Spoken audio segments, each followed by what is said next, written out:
संपत सांप्रदायिक बात कर रहा है। और ये साले कुत्ते डाडी ये हमारे ऊपर मुकदमे दर्ज कराए, हमें कोई फर्क नहीं पड़ता है। हमने पाला इनको, हमारे पूर्वजों ने पाला, और ये लोग आज हमारी बेटी को लेकर चले गए। मैं तो उन तमाम राजस्थान के डाडी समाज से कहना चाहता हूं, या तो आप लोग इकट्ठे हो जाओ और इस मुनिये कुत्ते को समझा दो कि भाई तूने जाटों से गलत पंगा लिया है। बात हिंदू की पूरे समाज की हो रही है, लेकिन जाटों का इसलिए कह रहा हूं कि हमारे पूर्वज ये जो डाडी होते हैं जाटों के होते हैं।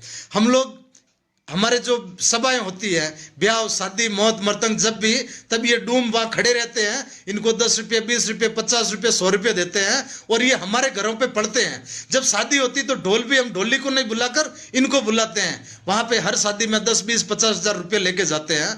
और ये कुत्ते जिनको हम पालते हैं और वो आज जमाई बनने लग गए, छोरी को लेके चले गए। भाइयों ये बात ठीक नहीं है, ये हरगिज ठीक नहीं है।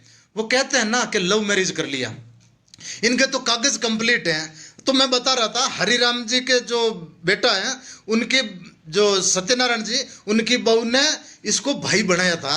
और सत्यनारायण जी और इन्होंने पार्टनरशिप के अंदर होटल रखी थी, और होटल रखने के कुछ समय बाद में इनको इनकी करतूतें ध्यान पड़ने लगी तो इन्होंने काम अलग कर दिया।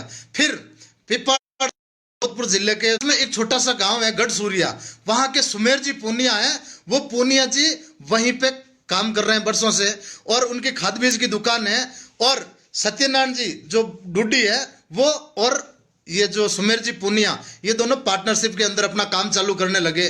तब इस मुनिया को लगा कि यार मैं तो दूर हो गया, इनसे जो मुझे पैसे मिलते थे, जो होटल के अंदर मेरा पार्टनरशिप था, वो सब फेल हो गया। तो इसकी नीयत खराब हुई। इस बंदों ने षड्यंत्र पूर्वक सत्यनारायण डुड्डी के ऊपर हमला किया था। इनके दोनों आप लाइव में देख रहे थे ना, दोनों हाथ टूटे हुए हैं, पैर टूटे, यहाँ लगी हुई है। इन्होंने मुकदमा दर्ज किया और मुकदमा दायर करवाया था, क्योंकि अस्पताल में भर्ती रहे।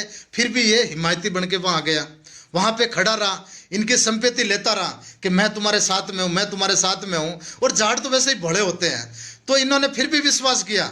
और अभी जब ये राह देख रहे थे कि इनकी बेटी कब 18 साल की हो जाए, हम फसल की राह देखते हैं ना कि जब फसल पकेगी तब हम काटेंगे, इसी तरह से इन हरामजादों ने ये राह देखी थी कि कब इनकी बेटी जवान हो जाए, कब 18 साल की हो जाए। पहले से ही घर के अंदर जो माहौल था, हम तो भोले होते हैं ना, हमने तो विश्वास कर लिया कि भाई होगा, और भाई समझ के बच्ची ने मामा समझ लिया।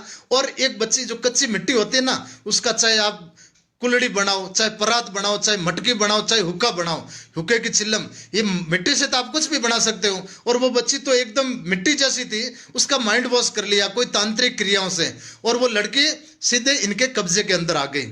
और इन लोगों ने जैसे ही 18 साल की हुई, भूमिगत तरीके से उसके कागजात तैयार करवा दिए।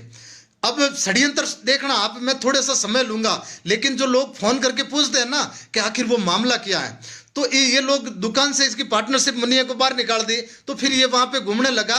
और जब सुमेर जी पुनिया और इनकी पार्टनरशिप चल रही थी, तो उस समय इसकी नींद खराब हुई और हरिराम जी की मिसेज के कुछ ऑपरेशन करता था, और सुमेर जी भी वहीं थे, इनकी बच्ची जो मनीषा डुड्डी वो भी वहीं थी, हरिराम जी वहीं थे, पूरा परिवार वहीं था।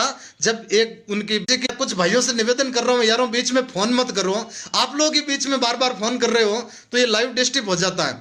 तो जब बच्ची का ऑपरेशन था, सॉरी बच्ची की माँ का ऑपरेशन था, तो वहां पे सुमेर जी पूनिया जिनकी 4 बच्चियां हैं, अब वो गढ़सूरिया के रहने वाले, इनके पार्टनर हैं, इनके रिश्तेदार भी हैं, इनके भाई के साले के कुछ लगते हैं, तो इनके रिश्तेदार हैं। तो वो तो वहां पे थे, तो वहां पे परेशान कर रहे हैं, बच्ची को घर छोड़ देना और टिप्पण लेके वापिस आ जाना।